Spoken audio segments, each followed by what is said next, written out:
As some of you know, maybe not all of you, we have two meetups happening simultaneously tonight. This could be unprecedented. Whoa! Right. So my name is Mike Smalley. I run the Bucks County DevOps meetup with my co-organizer Ben Crime. I don't know where he is. He's getting pizza. He's getting pizza. So yeah. And this is Jason. Jason runs Bucks County Tech. Yeah, and actually when Smalley told me who he got for February's meetup, I was incredibly jealous because I read this speaker's latest book, which is up here, right here, and I absolutely loved everything I was reading in it, and I thought it was a great book for, it says, you know, system administration, but I thought it was also really great for developers and programmers, and I thought it would be a great topic, and so I sort of told Smalley, yeah, I'm just going to schedule my meetup for the same day as yours, and I'm going to piggyback on your success. The hostile takeover, yeah. Yeah, exactly. One thing for Bucks County Tech, for people that generally come to Bucks County Tech, and maybe the DevOps people might be interested in as well, is next month's speaker is going to be an international speaker. He's actually speaking in Montreal next week, and I'll be speaking next month on TMUX. So if you are interested in learning TMUX, look out for Bucks County Tech's March talk, and then we're going to be having some JavaScript, iOS, and Android coming later in the year as well. So that's it for me. So next month, Bucks County DevOps will be having a hostile takeover of that talk. I'll be there, so I encourage anyone who is only a member of Bucks County DevOps to register as a member of Bucks County Tech and check that out, because TMUX is really cool, and there's no reason not to if you can make it out, so definitely seems interesting. So something we do is we go around the room, we all introduce ourselves, really say whatever you want. Basically, the minimum is your name. We'll start. Hello. I'm Victor, a software developer and later DevOps guy as well at Saligent. It's a Newtown local company. I'm Charles. I'm a sysadmin at Keystone Homebrew Supply in Montgomeryville. I'm Dan. I'm a sysadmin in Bluebell at Wingspan Technology. Michael. I'm a system administrator, web developer. Small company, Valapur. My name is Eric, manager of cloud operations for IBM Smart Workforce. I'm Craig. I work with FiberLink IBM, mostly in administrative, architectural work. I'm Phil York. I work for FiberLink IBM, manage the infrastructure team. Kishore, good evening. I work for business manufacturers down the road. So I can DevOps. Stephanie Moffitt, I work for Direct Publishing and Director of Product Strategy. Rohit Chaudhary, system architect, specializing in virtualization. I'm Alejandro Bonilla. I'm a technical specialist at SUSE. Steve Corbisero, DevOps engineer at Synchronous Technologies in Bethlehem. Jerry Gallagher, I'm a Solaris and Linux administrator, some financial company you've probably heard of. Dragos Prevatu, sysadmin at FiberLink IBM. Dave Lewis, Windows admin, VMware admin, and an aspiring Linux admin at the FiberLink IBM place in Bluebell. Anybody in the back? Jason Shadle, work at F360, release engineer. Chris Hirschet, work at sysadmin at FiberLink IBM. Kevin Nazer, I work at Almac and system engineer. Ben Ryan, I'm operations sysadmin at FiberLink IBM. Kevin McAllister, I work at Fort Isle, Bluebell. We're hiring like 40 people this year, so look us up. I do engineering. I've been there for 10 years, so I can do whatever. Derek Bonner, operations engineer at Jeremy Simpson, VP of Network Operations, meeting. This is Glenn, senior admin over in Salesforce. I'm Jason, senior architect here at Nimi. I'm Phil Sykes, I'm a developer here at Nimi. I'm Chris, I'm an architect here at Nimi. Mike, I'm a front-end dev in Wilson. Javier, developer here at Nimi. Bruce Friedman, CTO at Nimi. Gustavo Rivera, QA analyst here at Nimi.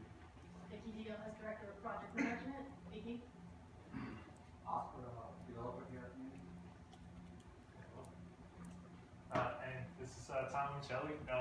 He was here at me already a little bit today to speak to some of the folks here, and he's here to talk to us about his book, Practice Without System Administration. So, great to you.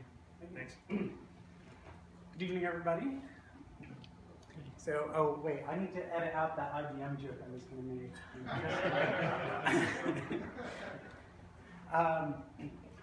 Thanks for inviting me. It was so a little bit about myself. First, I live in New Jersey and come to New Hope every now and then. So it's great to see a tech community in a place that I actually didn't know existed. I work in New York City at Stack Exchange. I live about 12 miles into New Jersey. Let's see, I've been a system administrator for much too long. I've worked at some big companies like Google and Bell Labs and a lot of smaller companies. And like I said, now I work at Stack Exchange, which, how many people use Stack Overflow for their programming questions? Awesome. And Stack Overflow Careers for hiring people? Yay! That's what pays my salary, so check it out. I've written a couple books, co-written almost all of them, and my new one is The Practice of Cloud System Administration. I handed out discount cards a minute ago. If you didn't get one, beat up the person to your left and steal theirs. And I have a copy if you want to just pass this around. It's really heavy. And you know, sometimes authors come and to meetups, and their presentation is really just a thinly veiled sales pitch for their book. Well, this section of the talk is not thinly veiled at all. Actually, it's just the first couple slides. The rest of the talk, I'm going to really talk about some principles that are in the book, but I want to encourage you all to use. A little bit about the book, though. So it's me, my co-author is Strata Challa, who works in Silicon Valley for many years, and been there through all the bubbles and actually before then. Christine Hogan has been a system administrator for more than 2 decades. She took a break in the middle of that to get a PhD in fluid dynamics and design Formula One race cars. But she's back to IT because, IT's more fun, right? Book we started writing in 2012, and it just came out last September. How many people have the book already? I'm just curious. Wow, awesome. Okay, give your discount cards to someone who doesn't have one already. It's really 2 books in one. The first half is all about designing and building large infrastructure, and I shouldn't say half, really that's the first third. Part 1 is building, part 2 is running, so it's all the operational stuff. Most of what I'm talking about today really comes from this. And a lot of people don't realize this when they read the book, because it's 500 pages and they don't get all the way to the end. But really, we should have said part 3 is this last chapter, chapter 20, because it's really distinct from the rest of the book. It's about how to manage your IT team, in particular your IT services, in a very data-driven way that you might not have seen before, with an assessment system that you can deploy in any organization. And anyway, I can talk more about that during the Q&A. Now, I want to talk about the cloud, right? Everyone loves the cloud, right? The cloud, right? Yay, the cloud, everyone loves the cloud, right? I mean, when a salesperson or marketing person starts talking about the cloud, you love it, right? Who here, we all heart the cloud, right? Who hearts the cloud? Raise your hand if you heart the cloud. Absolutely. And let me ask you, why do we heart the cloud? Well, I'll tell you why. We heart the cloud because the cloud solves all problems, right? It solves all problems. There are no problems left in the world, right? I mean, it's been awesome. So, yay cloud. And this book it's not about the cloud. The marketing people put cloud in the title. This book is really about distributed computing. And that's that's what I'm here to talk about, and that's what I enjoy talking about. Aren't you glad I'm not the kind of speaker that reads his slides? Okay, so the cloud is really about distributed computing. Now, for those who are new to this term, let me give you my definition of distributed computing, and to give that definition, first a little bit of history. In the old days, computers were big and large, right? Doesn't every presentation use this picture? And computers were these things that you had to go to, right? If you had a problem that was solved by a computer, you would go to it, you would do your computing, and then you would walk away with your results. And even though computers got smaller, they still were something that you went to. And one box did all of your computing. Then networks were invented, and we had client-server computing, right? So you had your email client, and it talked to an email server. Before that, the whole email microcosm was all on one machine, right? And like the mainframe email systems of yesteryear. And distributed computing was much better because it scaled better and new applications, yada, yada, yada. But the problem with client-server computing is the servers got bigger and bigger and bigger, and they started hitting limits. And that's when distributed computing was invented, when they realized rather than trying to have the whole service run on one machine, we want to run services that are so much larger that we have to distribute that work over many machines. And so we ended up with, at first we called it grid computing, and then the matrix came out, and so distributed computing lets us divide the work that needs to be done over many individual machines and run a little chunk on each machine. So like in genomics, you might have hundreds of machines that each take one fraction of the work and do their bit and roll the answers up to some centralized machine. In web services, you might have, say, just 10 machines or hundreds of machines, each take their fraction of the work. For example, at Stack Exchange, where I work, even though we're in the top 50 websites, we actually, the whole service basically runs on 10 machines, just for the web service, the front end part. And each one of those 10 machines takes 1/10 of the traffic. Not just computing, but storage can also be distributed. So, for example, Gmail doesn't have one big database with every message, billions and trillions of messages. There are thousands of machines, each stores their fraction of the email database. And to be able to do distributed computing, you need to have some coordinating mechanism to coordinate all that work that gets done. That coordination might be a centralized controller that kind of reigns over all the machines, or it might be a fully distributed algorithm where each machine is acting independently, but they all come together with results. So as a result, distributed computing can do more work than the single largest computer, whether that work is storage or compute power or memory or throughput. And the proof of this is self-referential. If you come up with a new single computer that can do more work than a large distributed network, I will simply buy 10 of those machines, turn it into a distributed network, and now I have something that's larger than that single machine. So distributed computing will always be able to handle larger workloads and is a big step towards scaling. Now, the problem with distributed computing is the more computers you have, the more problems you have, right? So if you had so the first email server I ever ran had 15 users, right? If there was an outage on that server, okay, my 14 friends are going to be unhappy with me. But when you're doing large services like Gmail or something, if you have an outage, a total system failure, well, first of all, the risks are bigger because you're dealing with more machines, and then your failures are more visible. If a site like Bing or Gmail or Google goes down for a significant amount of time, it's a New York Times headline, right?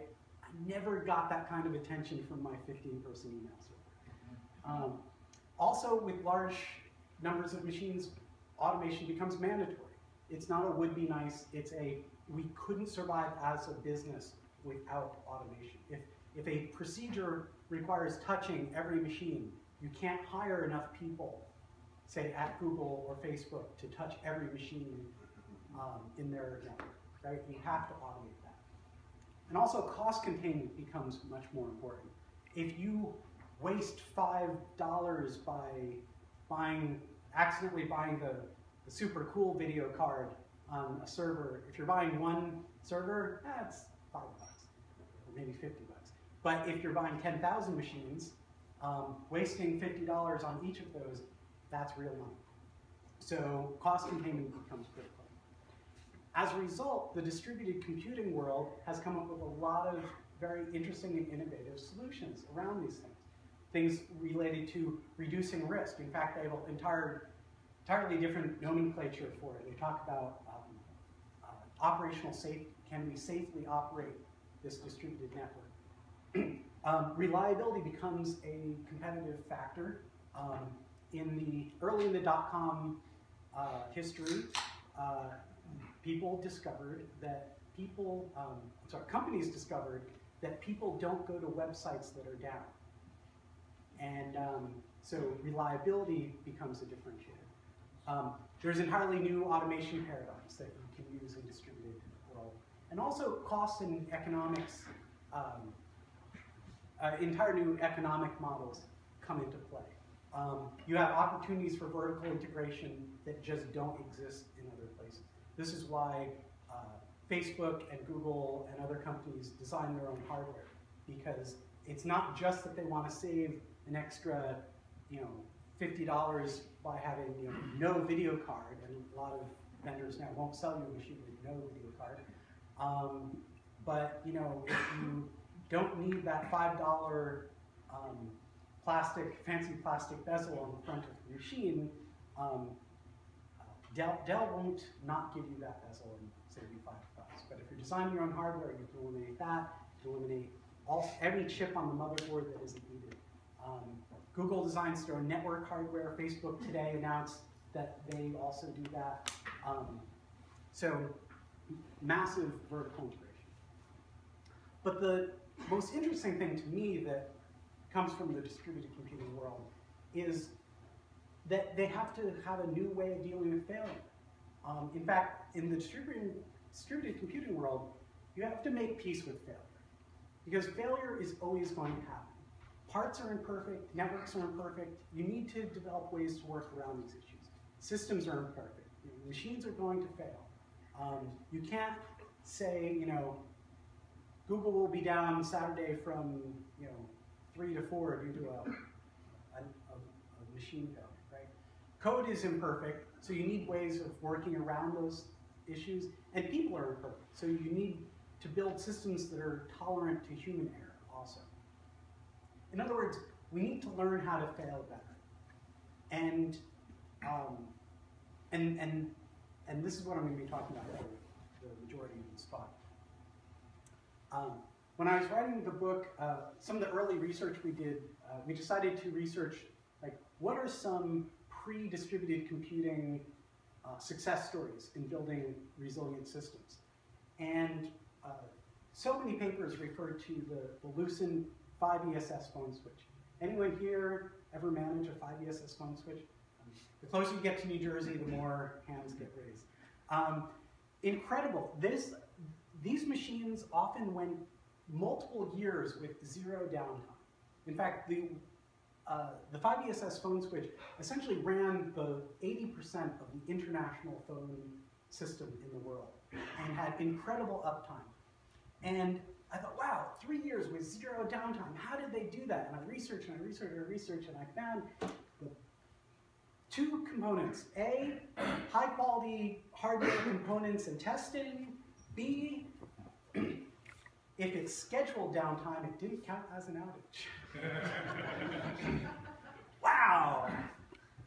remember when the web was new and like websites would announce like, next week we'll be down for an upgrade, and then like, tech blogs, well they didn't have blogs back then, but tech websites would be like, contact us, we'll be the first person on the new site after the upgrade, and we'll tell you all their feature upgrades, right?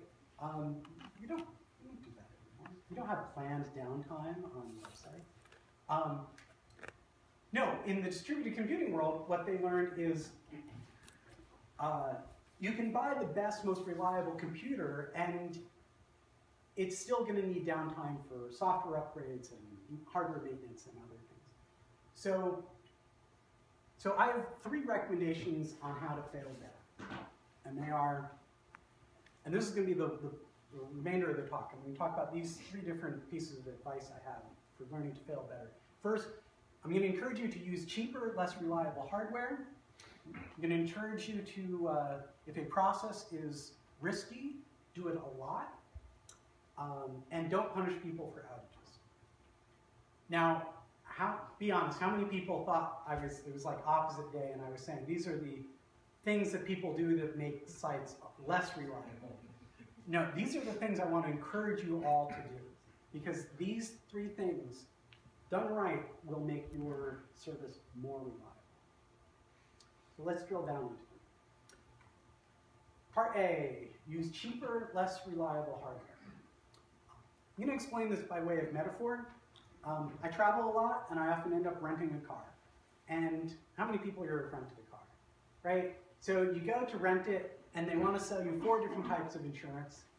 And it would be fiscally irresponsible of me to buy all 4 kinds of insurance. It would be even more irresponsible of me to do this because my auto insurance covers any rental cars that I rent, and my homeowner's insurance covers any rental cars that I get. And if I rent it with an Amex card, it covers any rental cars that I get. That would be fiscally irresponsible of me because that is spending money at every level or that would be buying protection at every level instead of just at the right place that I need to have that protection. And similarly, I see this often when I'm talking to people, like they'll say, oh yeah, we're building this web server. It's going to be a great web server. I said, really? Is it going to, you need high uptime? Oh yeah, we need super high uptime. So what are you going to do about that? Okay, well, we're buying a high-end server because those are more reliable. Okay, and we're going to put RAID on it so it has reliable storage. Okay, we're going to get the dual power supply option. Cool. And we're going to put it on a UPS. Okay, and we're going to buy the gold maintenance package, right? 4-hour response time. And, and we're going to buy 5 of them and put them behind a load balancer, right? That way any one of them can die and we're still going. Okay, but if you put them behind a load balancer, your software doesn't just naturally work when you replicate it. Oh, right. So we're going to spend money investing in code that will coordinate and distribute the work. And there's one more thing we need to do, right? We need 2 load balancers, right? Because we don't want any single points of failure. And I see this pattern all the time. And what you do if you're doing this is you are spending money for protection at every level instead of just where you need it. One thing that the distributed computing world has learned is that you want to be very strategic in where you put your protection because protection can be expensive. They also learned that reliability through software has usually been the most success has come from doing their reliability through software. So if you do your resiliency through software, you have to pay once to develop it, but then you can deploy it no matter how many machines you buy. So it's big order, big O of 1, essentially. If you do your resiliency through hardware, like buying that RAID controller or dual power supply, you're going to pay that money every time you buy a machine, which might be fine if you have 5 machines, but if you have 5,000 machines, that's really going to add up. So not that you can always do your resiliency through software, but when you have that chance, do it through software. So you don't want to get the, when possible, you want to write code so that the system is distributed so that your resiliency comes through software and avoid the double spending. When you do that, you go from the previous picture where at every point you're trying to figure out how can we spend more money to get resiliency, which makes your salespeople very happy. And instead you're saying, how can we design a system that is the most efficient? And this is a much more sustainable business model. So Facebook, about a year ago, announced that because they have a model like this and are focused on efficiency, instead of trying to do resiliency at every little level, what does efficiency look like to them? Well, they can talk about efficiency from the floor to the ceiling, right? Their efficiency doesn't just come from the code running on the machine, but floor space in their data center costs a certain amount of money, right? Is it more efficient to have 100 high-power servers or 500 low-power servers? Well, the two might both be able to compute the same amount of web pages per second, but one is going to use more floor space, and the other has a different power efficiency model. They were able to build different server models and test them in a lab and see what actually gets the most efficiency. When you're scaling, when you're competing with other companies, being more efficient, being able to have a lower cost, higher profit margin is really important, especially when your service is free or ad driven and you're charging pennies for ads. You need to not drive down cost, but improve efficiency. Right? We can always drive down cost, we could just not buy enough machines, right? That's not going to make a good service. We need to be more efficient. And these kind of techniques work whether you're doing massive grid computing or everyday systems. And though it is better if you're doing larger and larger systems. So, and there's many different resiliency techniques, not just load balancing, but as far as cost efficiency, size really does improve things. So if you have a load balancer with 2 machines, you're only resilient if each machine isn't running at full utilization, right? If this machine dies, you need enough spare capacity on this machine to be able to pick up the slack, right? So in this case, you have 50% overhead. But when you're a larger system, say you have 10 machines, each machine can be running much closer to the maximum. If one machine dies, you have enough spare capacity spread out over all the machines to handle it. So here, you only have a 10% overhead for resiliency. Would you prefer to go to your CEO and say, hey, I need you to spend a lot of money and half of it is going to be held in reserve, or 10% is going to be held in reserve? This is why often cloud services can be cheaper than running a service yourself. This is why Dropbox, for example, I recently helped someone with a cost comparison, and Dropbox was actually cheaper than running an on-premise file server. And it's because Dropbox can take advantage of this kind of scaling. So efficiency comes from starting with an SLA and buying just enough resiliency to meet that SLA, as opposed to always driving towards how can we be, 5 nines, 6 nines, 7 nines. And as I said, load balancing is just one resiliency technique that comes from distributed computing. Another story I'd like to tell you is from Google. When Google was new, does anyone remember when Google was new, how amazing it was that you got your search results so quickly? Like at the time, a lot of people, we forget, I forget how slow it used to be. There was one search engine that you would literally get your search results by email an hour later, right? That was Archie.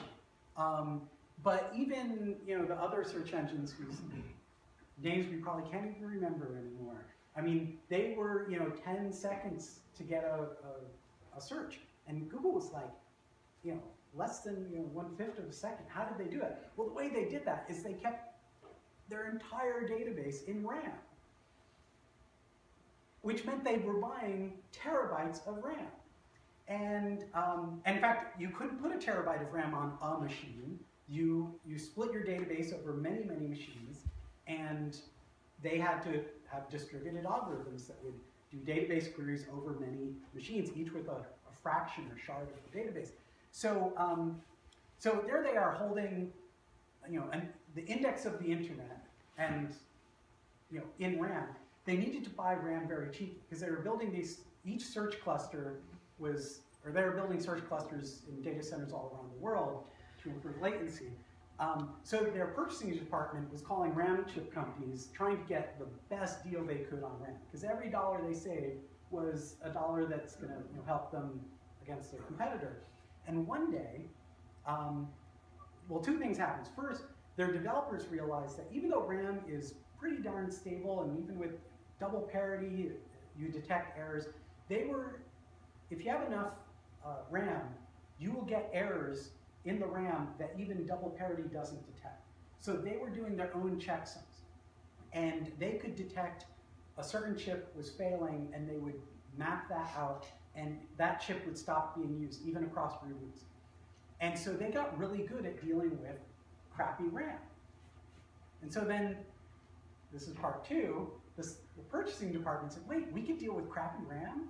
Okay, so they called the RAM chip manufacturers and said, so we know that you don't make good RAM and bad RAM. You make RAM, and the stuff that passes all the QA tests, you sell for more money as good RAM, and the stuff that passes most of the tests, you sell as commodity RAM, and the stuff that doesn't pass many of the tests, you throw that out. What do you do with that? Oh, we throw it out. Would you sell it to us? Why would you want that? Well, so the RAM chip manufacturers said, yeah, we'll sell you that crappy RAM that just barely boots up for pennies on the dollar. And Google was able to use that because they were doing resiliency through software. Now, when Yahoo and other search engines figured out this trick and decided that they needed to buy gobs of RAM and do the same trick, they hadn't developed this RAM resiliency software, so they couldn't do it at the same efficient or cost efficiency as Google. So it becomes a competitive advantage. Okay, so that's number one advice: use cheaper, less reliable hardware. Part two: if a process or procedure is risky, do it a lot. I recommend this because, well, let me clarify. There's risky behavior versus risky procedures. Behavior is inherently risky. Procedures can be made better. So risky behaviors, they're inherently risky. Smoking is inherently risky. Shooting yourself in the foot is inherently risky. I can't tell you how to shoot yourself in the foot and do it safer, right? Risky behavior is just plain risky. But risky processes can be improved through practice. So here are 4 processes that your average operations person has nightmares about because they're scary to do. But they are also things that if the more you do it, the better you get at doing it, and it becomes less risky. So that's why I say risky procedures should be done more often. I mentioned I work at Stack Exchange, and we have 2 major data centers. One is in New York, and one is in Oregon. We really run out of the New York data center for our main services, and we can fail over to Oregon in the event that New York has a problem. So when I joined the company about 2 years ago, I said, great, I want to learn the failover procedure. What do I do? Do I run a script? Do I press a button? And I had high hopes because I knew that their database that they use is a Microsoft SQL Server. I should explain that. Let me go on a quick tangent. So Stack Exchange is one of the few websites in the top 100 that is a mixed Windows Linux environment. And so the web pages that are generated, those all come out of .NET, C#, IIS, talking to a SQL Server database, and then Linux is used for security and caching, firewalling, load balancing, all that stuff. Or as I like to say, we have a soft, GUI Microsoft Center surrounded by a hard Linux shell. And so I was like, okay, now I know you use SQL Server. I'm on the Linux side, so I don't have a lot of experience with the Windows stuff, but I'm there to learn. So I said, so I know things with Microsoft. It's generally a press of the button, so I guess the failover to Oregon must be really simple, right? I go to SQL Server and press the failover button, and they said, well, kind of. You see, you have to press that button or run the script, but you have to coordinate that with the all the other things, the Redis for caching and HA proxy and bind and DNS and all these other things. I said, oh, okay, so I dig it. Let's do it once because I want to learn this process. He said, well, we haven't done it in a while. We're not sure it would work if we did it today. In fact, we're rebuilding some things in Oregon. We know it's not going to work. Okay, so they brought Oregon up to speed, and we got ready for the first drill. We picked a Saturday to do it, and we did this risky procedure, and it took 10 hours to fail over. Actually a little more than 10 hours. It required hands-on work by people from 3 different teams. It was the operations people, the careers website, and the Q&A website team. All needed to be involved. During those 10 hours, we filed more than 30 bugs. Some were like simple, like this documentation needs to be improved, or this script would have made things better, and some were bigger bugs. We also learned that the failover process can't be done if Nick is on vacation. Nick was our single point of failure. That's a big risk, right? So, did we say this is risky, we should try to never do this? No, we said this is risky, we need to do this as often as possible. So every other month, we did a failover. And as I said, the first time we did the failover, 30 bugs were filed and took 10 hours. The next time, 20 bugs were filed, it took 5 hours. Next time, 12 bugs filed, 2 hours. And we recently did it, it took an hour, and 5 bugs were filed. I hope that this time next year, I'll be able to say that it takes 30 seconds and 0 bugs are filed. But we would never have gotten this far and removed this really big business risk if we hadn't started doing this over and over again. So repetition surfaces problem areas and lets them get the visibility that they need so that they're fixed. It also builds confidence within the team. Each time we did this, a different person on the team was at the keyboard, so to speak. So now everyone on the team is confident in doing the process. And also, it's better because of the small batches principle. Our infrastructure changes, and if we only do this process once a year, then every time we're doing the process, we're seeing a year's worth of infrastructure changes, some of which might have accidental reasons to make the failover not work, right? But if we do this every month or every other month, then we have small batches of changes to our infrastructure. And that's a better thing. It's, and it reminded me of software upgrades. And actually, DevOps people often talk about this in terms of software upgrades. Like when you push, if you push a new software release once a year, or if you remember like Microsoft Office, remember when it had every 3 years there was a release and it was a big deal. And your whole company's IT department was involved in pushing this out. And it was months of planning, there were tons of incompatibility issues, it was very expensive, it never went well and every mistake was visible, and by the time you were done, it was time to start over again because the next release was around. Distributed computing often wants to push multiple releases a month or a day. Xe announced that last year they pushed 9,000 code changes in their environment. I'm sorry, 9,000 releases into their environment, not code. Each had multiple code changes, which is incredible. But even weekly releases are significantly better than yearly releases or every 3 years. If you're doing it that often, it increases confidence because you've automated it. You've automated the testing. I was in an environment once where a lot of the testing was manual on our software product, and we had one really bad release, and we looked into what was the problem, and the problem was that a certain person was on vacation, and unbeknownst to everyone else, he did some extra tire kicking and tests when he was around. And we said, well, why did you do those? Well, they're important. Well, if they're important, why weren't they, documented? Oh, well, you wouldn't understand. Or whatever his excuse was. When you automate testing, that test happens whether Bob was on vacation or not. It also makes it easier to fix problems. So if you're doing yearly releases and there's a problem, there's a bug, the developer that is going to fix that bug might be working on code that he or she wrote a year ago. And that takes longer to fix, right? Because you have to familiarize yourself with the code and then fix it. If you're doing releases more often, then maybe you wrote that code in the last week or last month, or at Etsy in the last 5 minutes.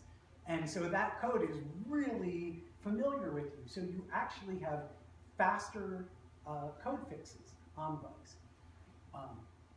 It's also because such a rapid release cycle increases your confidence, you can now do more experimentation. So if it's super expensive to roll out a feature change, you're going to do those very rarely. If it's super cheap, you might say, should we implement this way or this way?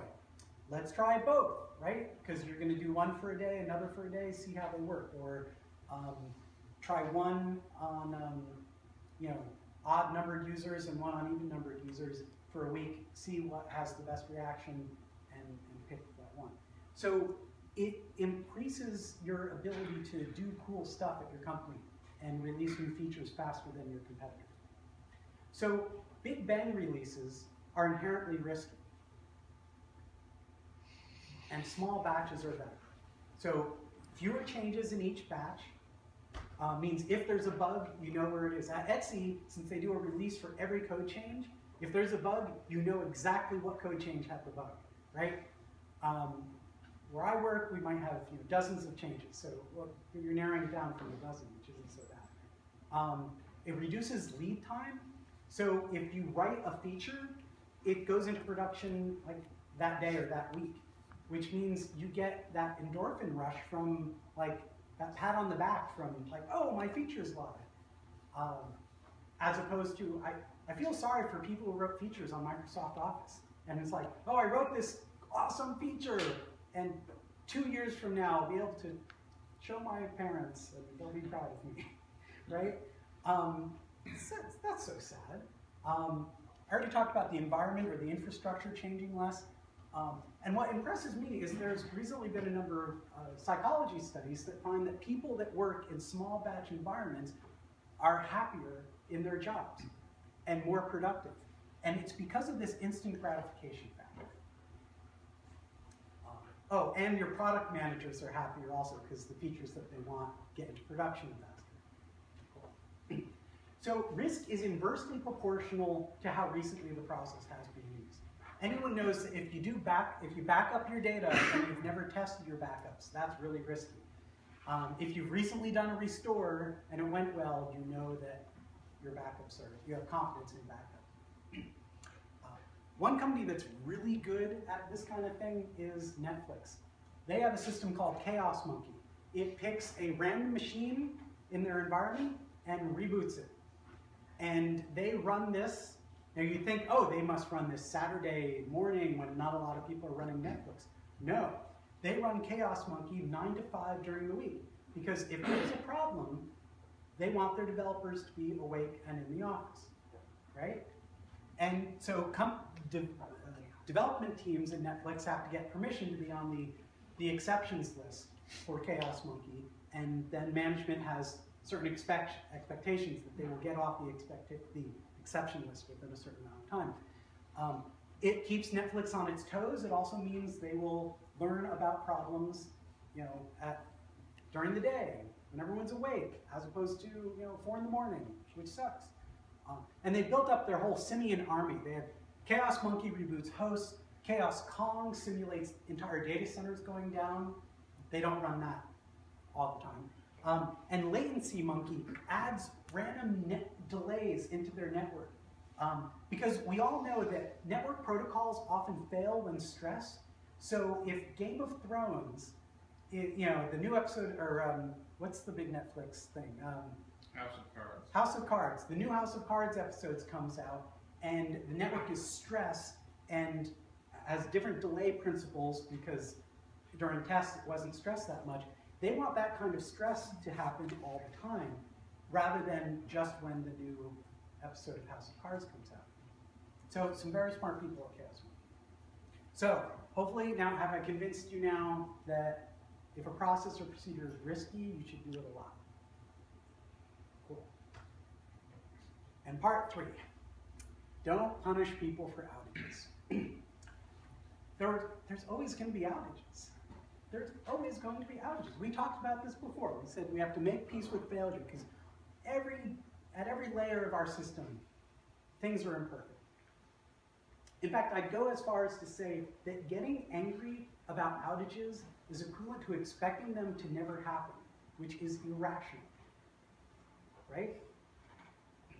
There are so many outdated attitudes about outages in our industry and in the world. I mean, we do these crazy things. We have this expectation of 100% uptime.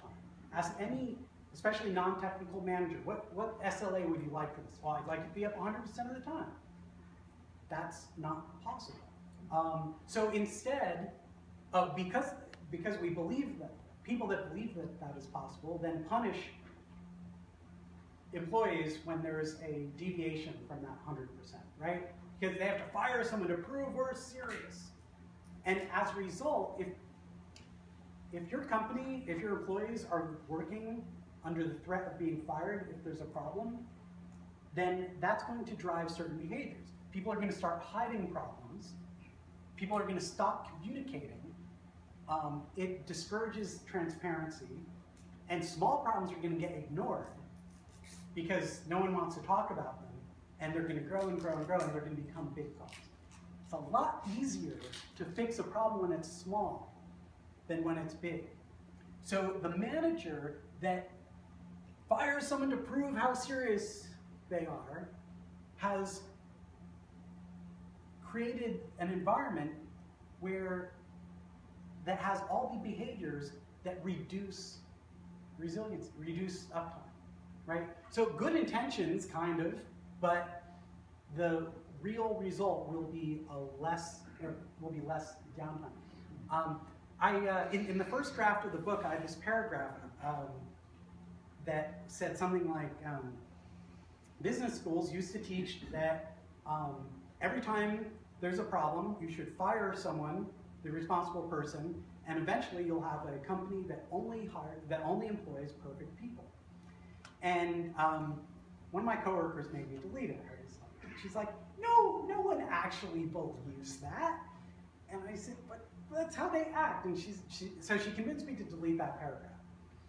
And then healthcare.gov happened. And what was the media saying? Who's going to be fired to prove Obama's serious, right?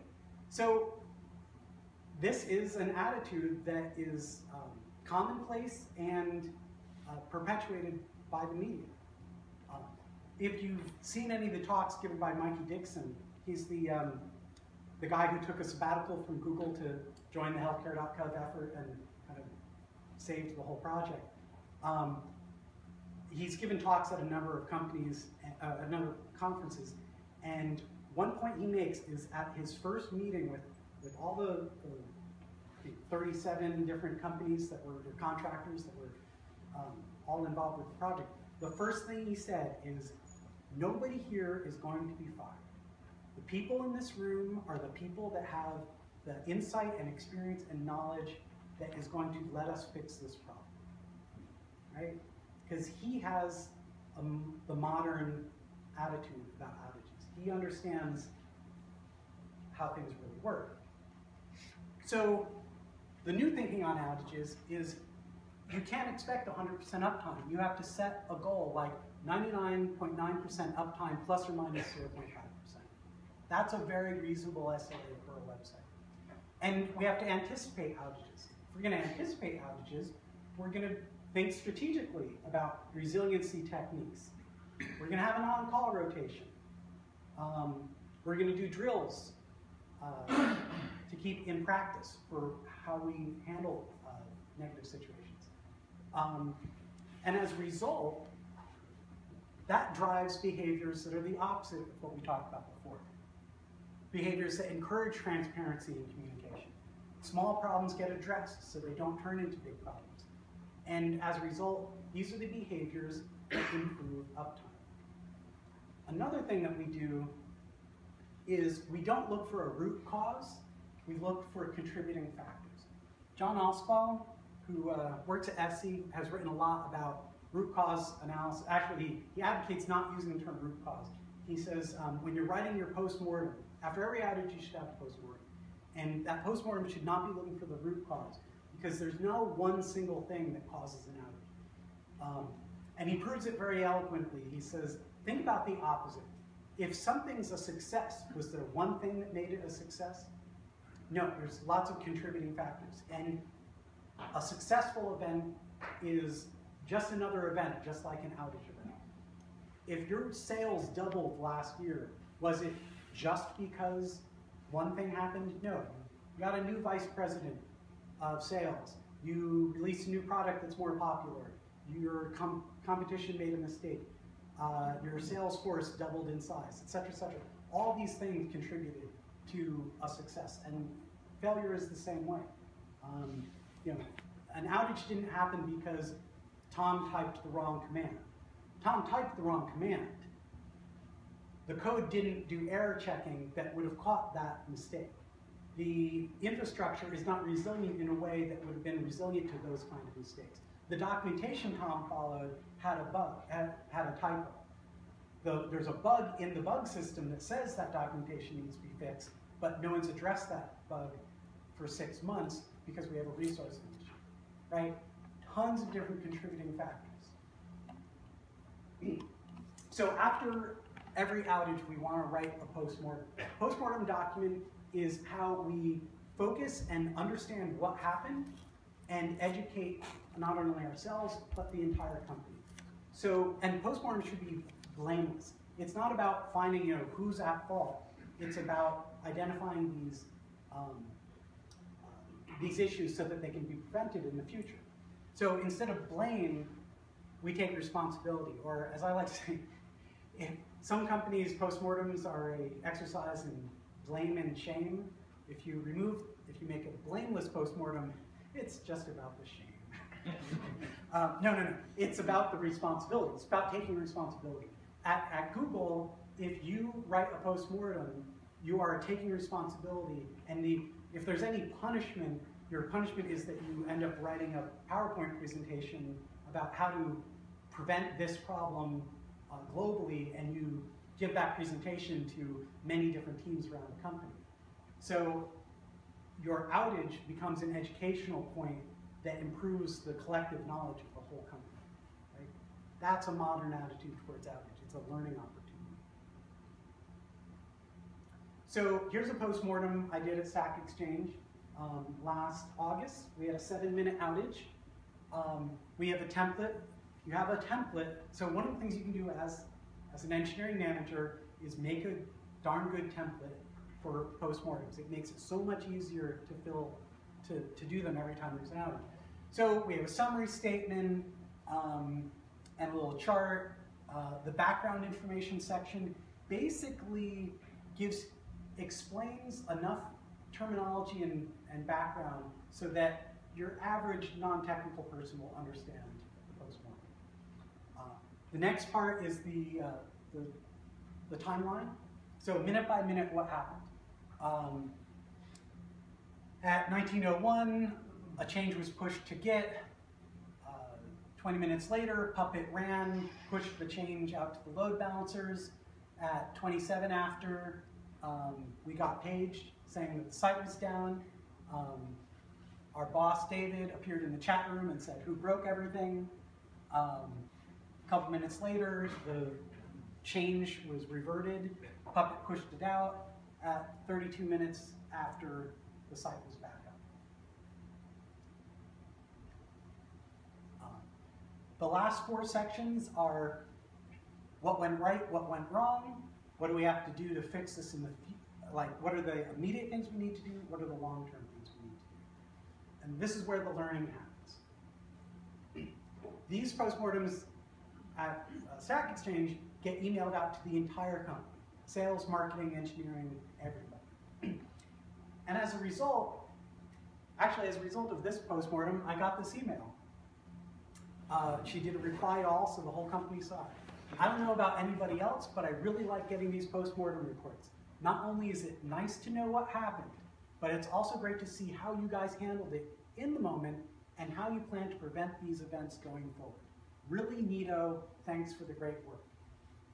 It's a pretty awesome working environment where after an outage you get email that says, pretty neato, thanks for the great work, right? That really shows that this organization is handling outages right.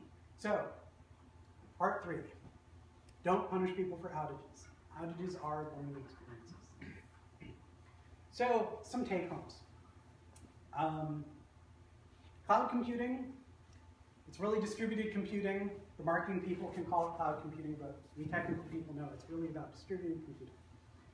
Use cheaper, less reliable hardware, and we can do that because we're doing our resiliency with software and doing it strategically at the layers that need it, not at every single layer. If a process or procedure is risky, do it a lot.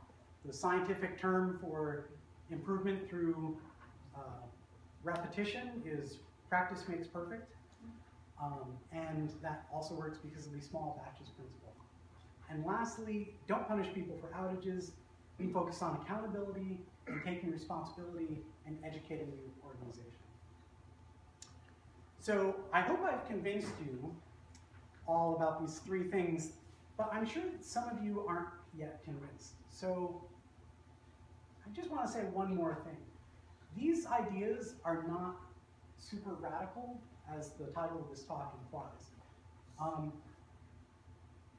These actually come from the Toyota manufacturing system developed in the 50s and 60s, which is the principles that led to the lean manufacturing model and the lean startup idea that is very popular in business today. But also, these are the things that make our home life work. These are the things we do at home. When we build a house, we build resiliency where needed, not everywhere, right? We put a strong front door and a good lock there. We don't put a strong door and lock on all the interior doors. And as a result, we can move freely inside and be vulnerable inside our house because we're protected by our strong front door. We manage risk through repetition. If the only big meal you cook every year is Thanksgiving, that's a risk. If you cook big meals often, then cooking is less risky and the day is less stressful and it's more enjoyable by everybody. Similarly, by having those small, difficult conversations frequently, we stay in better practice and develop better tools for when we need to have those big, difficult conversations. We deal with problems when they are small. Expecting loved ones to be perfect is irrational, which is why good relationships have a healthy balance of forgiveness.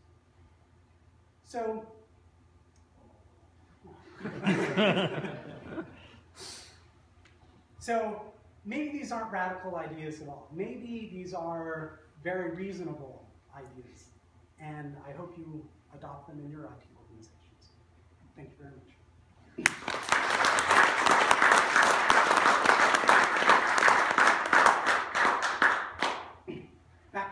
sales pitch. 35% off, use this discount code.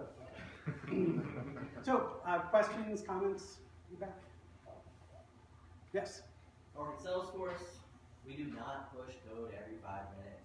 We do massive, major changes. Everybody knows about them, their schedules, their planned releases, there are stuff around them, but yet we do a very good job of Q&A. Absolutely. You also have many different clusters, and each customer is on a specific cluster. And my friend Mary Scotland, who works at Salesforce, says that the first cluster is the one that Salesforce itself is on, and that is done first. So you do have that iteration. Yeah. You want to be on a high-numbered cluster, right? Because we eat our own dog food, yep. and we do it first. And I will tell you, there are internal outages that you guys will never see as Salesforce customers. Sure. But, you know, we do large iterative process. Yep. Yeah, similar, you know, Facebook has a Facebook clone for inside the company, and that sees software upgrades before external people.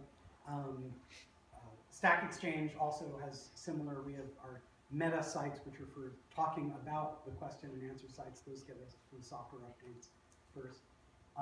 You can also do, actually we have a whole chapter about making upgrades less risky, doing things like having feature flips. So, you know, every new feature is hidden behind a flag. So initially you're pushing that feature into production, but it's turned off. And then when it's complete, you turn it on. If people scream, you can turn it off really quickly. Right. Yeah. Other questions? There's a hand back there? Or just scratching? Okay.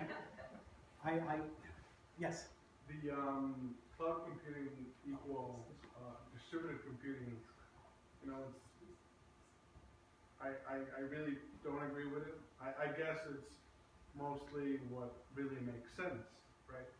Sure. Running a distributed application on cloud computing makes sense. Well, let me give you 3 definitions of cloud computing. So to the consumer, cloud computing means I'm storing my stuff on someone else's computer, right? In the consumer world, that's what it means. To most executives, cloud computing means elastic computing. It means I can get more computers on demand. And for people like me, it means distributed computing, whether that's on-premise or in a hosted solution like AWS or whatever. So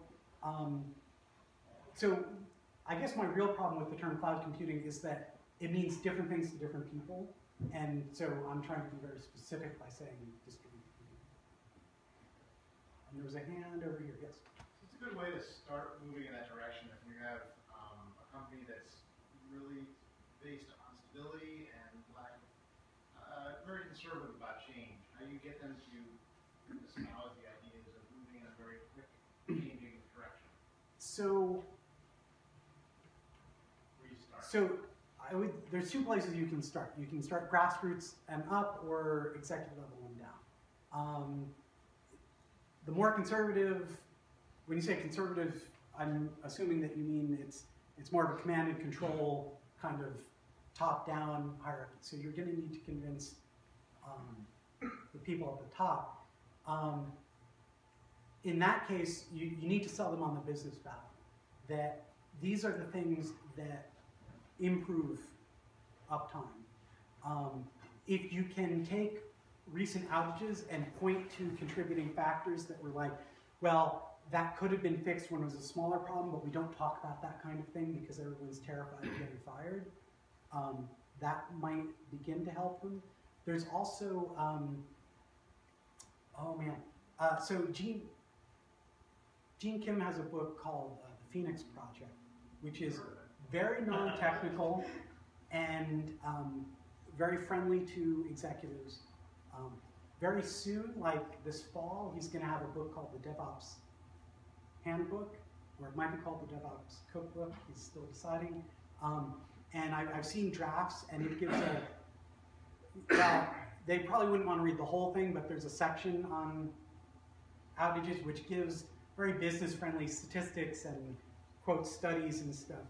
And so you might, when that comes out, you might hand them that section. Yeah. There's also, you might just socialize the John Oswald blog posts about blameless postmortems. You know, start at your management and try to get them to bubble up.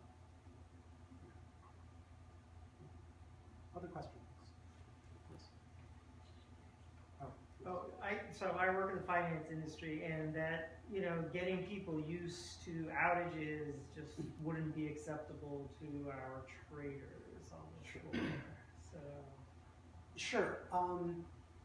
So, I mean, Wall Street has a very impressive uptime and all sorts of things, but not everything is the trading floor. Also, I'm not saying reduce expectations. Like, you know, Google is up. I mean, certain of their products have, you know, 4 nines, 5 nines uptime. I don't know how that compares to, you know, a trading floor, but I know that trading floors don't have 0 yet. And actually, I think trading floors do a really good job of. Well, okay. So my friends that work on trading floors say that this is very much the attitude, you know, that they. But it's like on steroids. Maybe further you get from the trading floor. What are you saying? Build resiliency, you know? Well, so Wall Street already has amazing amounts of resiliency. Wall Street also has the cash that they can put resiliency at every level, right? I'm not saying that Wall Street wastes money, but they can afford. For them, the right level is every level. Yeah. And also, in most organizations, you have, for every one thing that absolutely has to be up, you have dozens of other things that don't have to be up 100% of the time. Oh, also, wait a minute. Wall Street, yeah, they have awesome uptime 9 to 5, right? Or 9 to 4:30, depending on the exchange. Yeah, that's a good point. Yeah, so they have, you know, my friends from DC always mock the New York subway system. Oh, it's so dirty and stuff. Yeah, because every 3 decades they get permission to shut it down and clean it. You guys, the metro, it's shut down 5 hours a day. Of course, I'm surprised it's not, you know, it's incredibly clean. It should be cleaner. You have 5 hours every single day. You know, if I cleaned my house 5 hours every single day, it'd be amazing. There's a hand back there. Yeah, my question is about RCAs. So I agree, like we do a similar process where you look at, hey, what could we have done better, and that's the real value of it. Mm-hmm. But when you say that, so it still is very helpful for us to drill down into a specific root cause. Sure. Sometimes that takes a very long time. So at what point do you kind of chalk it up with, well, we know for sure we can do all these things better. Do we really want to, like RCO is very old school, wants to invest in root cause specifically. He wants to find the root cause, right, and then invest heavily to make sure that that never happens again. Right. Well, so I disagree. I think maybe you could educate him by starting to have 2 root causes. Well, I guess my question is, how do you come to evaluate those type of things? Right. So there's a game that some people play called the 5 Whys game, where you say, you know, why did that happen? If you ask that question, why did that happen 5 times, it's generally accepted that you'll get to the point. So, you know, why did that happen? Tom typed the wrong command. Why did that happen? Well, the documentation was wrong. Why did that happen? The bug hadn't been fixed. And the theory is that if you ask this 5 times, you'll get to the problem. What I find is if you ask this 5 times, you'll get to a person that you blame. So I prefer the 5 hows. If you ask how did that happen, it's less of a blame the person thing. That doesn't really answer your question. I guess the short answer is you can stop when it gets out of your control, right? So I guess we can follow that how chain to another department caused it, and so now the problem is we need to communicate to them and stop doing it. But I find that we also become kind of slack. Like, oh, we don't need to find the root cause. We already know that we should be doing these things better. So it kind of shifts the other way. Oh, okay. Yeah. So, yeah, Yeah, every time that happens, we muddle through it. I call that muddleware. Okay. Yeah, so, well, so that brings up, so the Phoenix Project book talks about the three ways of DevOps, and way number 2 talks about raising the visibility of issues instead of hiding them. And so, you know, file a bug. On my team, if someone says, yeah, we all know that that's a problem, I say, I have proof that everyone doesn't know. What's the bug number for it? And they say, oh, well, we didn't need to file a bug because everyone knows it. So, if there's no bug, nobody knows it, right? If there's no bug, then the product manager isn't scheduling time to fix the bug. So, in fact, just yesterday, a developer said, that doesn't need to be fixed. No, so we hired a new employee, and I told him, it was his first day. I said, I want you to keep a list of everything that wasn't set up for you already, like you weren't on some mailing list or whatever, from small things to big things. Write it down, because we have this checklist that we go through for all new employees, and it's a little out of date, and I want to, your list will help us update it. And a developer chimed in and said, yeah, but that thing that so my inspiration for saying this, or my reminder, was that he was off. He wasn't given permission to access something. And so this developer jumps in and says, you don't have to do that. That thing's automated. And I said, I have evidence that it's not.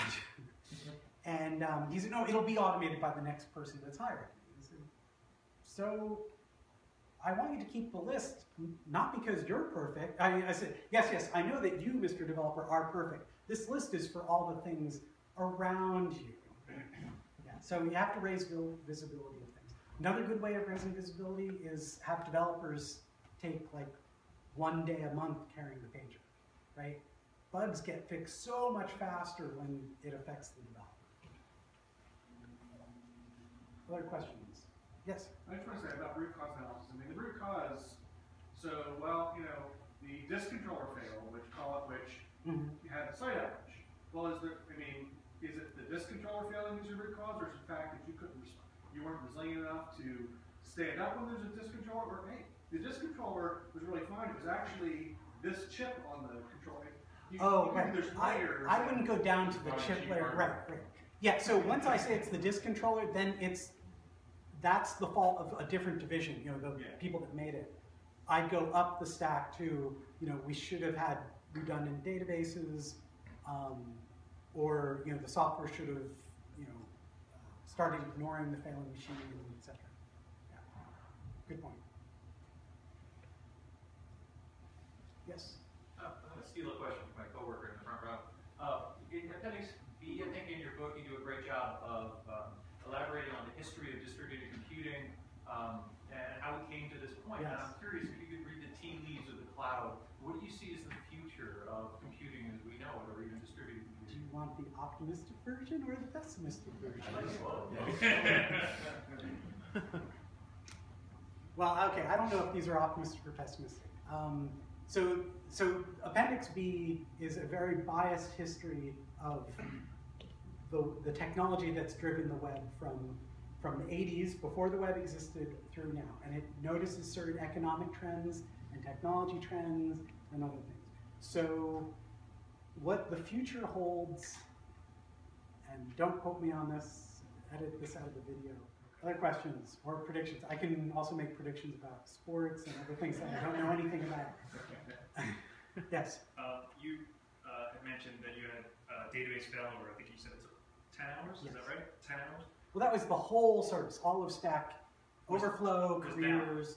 For the duration of that time? No, it was because this was a controlled exercise. Users only saw, well, it went into read-only mode for less than 10 minutes, I think. But there was no actual outage. Yeah. It was just, most of that 10 hours was sitting there going, Nick, are you done? Are you done? He was our single point of failure. Right. I guess the question ultimately that I have around that is, not every company is necessarily as tolerant of those sorts of change. Well, I think we kind of already asked the question, but even in less conservative organizations, it's still pretty daring to go out there and say we're going to try and fail over, and it's probably going to fail, and it may take us out of commission for 10 hours plus, and then we're going to do it again, and we're going to keep doing it again, and the customers won't be able to get to the site. You can show the slide of the graph where things got better, and you could say, we only need to pay attention to the slide if we think hardware is perfect, right? And software is perfect, and people are perfect, and our code is perfect. The other thing you can say, this might not work well with certain executives, but you can say, hey, if school children do fire drills every month, by law, we could do it twice a year. A friend of mine at a bank tells me they have 3 data centers, and on the first of the month, they always fail over in a circle, and they're just always failing over. And then they run for the whole month off of that data center, and then the next month, and that way they always have the data center they use, the data center they fail over to, and the data center that they can do maintenance on. We're not thinking distributed. If you think distributed system, we don't have to have a massive failure event. Yes. You fail Very good point. And you change your DNS to point to the new database server that was a live replica a moment ago, and is now your active, server. That's a good point. Something that we're working on at Stack Exchange is to be able to not have a primary data center failover, but just active, both just always running, which is a significant software investment that we're working on. Sure. That's also, that's ideal. That would be an ideal environment. I don't know that every environment runs ideally. I'm saying an environment that's behind. It's a problem my company has. We've written all these huge monolithic systems that the whole thing has to go down for anything to happen. They're not insulated from each other. There's no queuing between the components, and they wonder why we only do 2 releases a year when Verizon wants to pay us for more. Right, and that's why so companies that can do this really well, like Google and Facebook, they have a custom software stack, and because they couldn't use any commercial software because none of it handles things in a distributed manner. They couldn't adopt any component that isn't active, and one of the most frustrating things of working at Google was you hear some great open source project and you say, oh, let's adopt that, and you couldn't because it wouldn't run on the stack, and if it did run, it wasn't distributed, and if it was distributed, it wouldn't scale. So everything had to be written from scratch. Yeah. It's crazy. Yes? We were talking about the monolithic in the company I had before. We have a great deal of trouble doing continuous delivery on a regular basis because of our monolithic database infrastructure, and the whole thing has to come down and spin up, and it's a big mess. We attribute that a lot to the DBMS we're using, Oracle, and SQL Server is very similar to Oracle. You're using SQL Server, and it doesn't sound like you have that kind of problem with Stack Exchange. What are you guys doing at the tier 3 to enable continuous delivery, lots of releases? So, okay, so when we do have to do a database, so we've really decoupled the software and the database. So we can upgrade the database independently, like the database software itself, by failing over to one machine, upgrading the other one, that kind of thing. And we can upgrade the software as long as there's no schema change. If there is a schema change, then we have some very well-defined procedures like, well, first of all, we tell our developers, you can't ever change the schema. And we get a lot of mileage out of that. And then when they say, no, we really have to change the schema.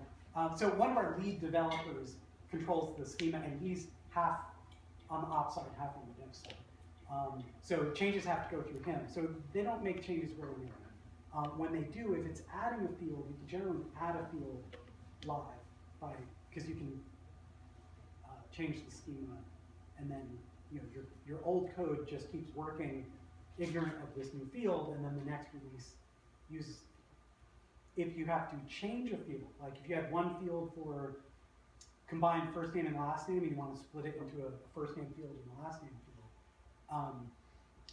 or if you're deleting a field, those are more complicated, but there's a process for that.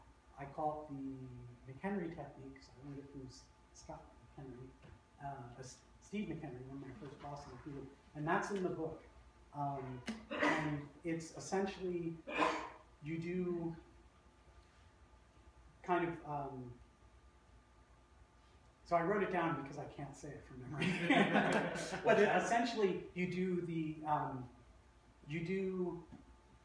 let's say you have to add you're going to change a field. It's on the live upgrades chapter, right? Okay. Table of contents here. Yeah, chapter it's 11. in, yes, upgrading live services. So you do a schema change where you add the field, and you have to have written your code to not freak out if there's a field that it doesn't know about. So that's one step, which means you can't do select star and then assume that the 7th field is always going to be last name. So get that crap out of your code. They shouldn't be doing it anyway because it's not efficient. Efficiency. So you do a schema change where you add the field, then you do a software upgrade that works, assuming that the field exists and doesn't exist, like that can handle both situations. Then you do a software upgrade that, and then you do any data conversions that need to be done. Then you do a software upgrade that only deals with the new fields, and then you do a schema change that deletes the field. I think I got that right, but the book actually shows for every one of those steps there's a backup procedure, and so it becomes safe, but you have to do it with 2 software. I'm only on chapter 8, so I haven't gotten it yet. Thank you. Yeah, sure. And if it doesn't work, blame Steve McHenry. Yes. Last question? Going once, going twice? Sold! Thank you all for coming. I hope you enjoyed the talk. Thank you.